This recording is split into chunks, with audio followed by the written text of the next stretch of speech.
For decades, racial segregation was found in almost every aspect of Texans' lives. African Americans were excluded from some places entirely. Big amusement parks often allowed black customers to visit only one day a year, Juneteenth. Other businesses welcomed the money from African Americans, but still placed restrictions on them. Movie theaters had blacks-only balconies and only allowed whites to purchase snacks at the concession stand. Citizens of color were welcome to shop in big department stores, but were forbidden from trying on or returning clothes. Most Texas restaurants were either all white or all black, and it was all completely legal.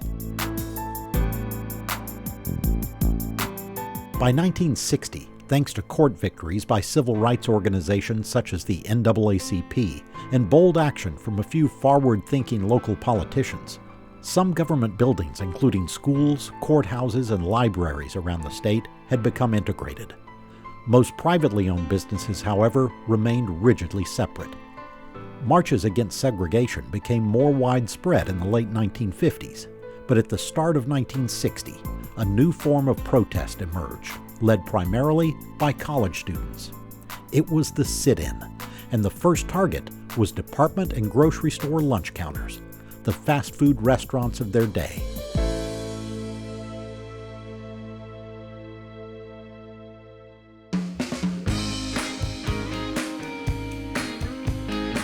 Only 1 month after the first sit-in was held in Greensboro, North Carolina, a dozen students from Texas Southern University in Houston occupied the lunch counter at Weingarten's Grocery on Alameda Drive, south of downtown. White employees ignored them, and some customers surrounded them, taunting and name-calling. The students were not served. Undeterred, they continued to gather for sit-ins at other segregated Houston businesses. Their actions eventually started a behind-the-scenes end to segregation at lunch counters, though the student protesters didn't even know it at first. Local business leaders, mostly white, did not want to see Houston erupt with violence that had visited other cities around the country. They used their advertisement buying power to see that the media did not report the integrating of the popular places to eat.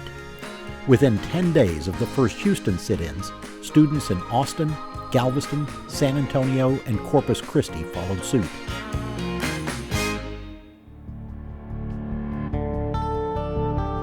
Not every Texas sit-in campaign brought positive results. In Marshall, students from Wiley and Bishop colleges sat down at the local lunch counter at the Woolworth store. The manager promptly closed for business. The students were back in the next day, and by day 3, police put them under arrest. Within weeks, large number of the teachers at the 2 historic black colleges had been fired, and dozens of the arrested students faced trials until late summer. As for the lunch counters, stores in Marshall removed them altogether.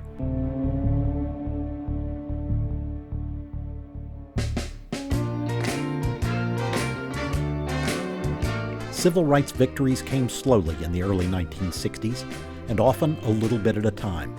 In February 1961, students across the United States held stand-in protests that called for full integration of movie theaters.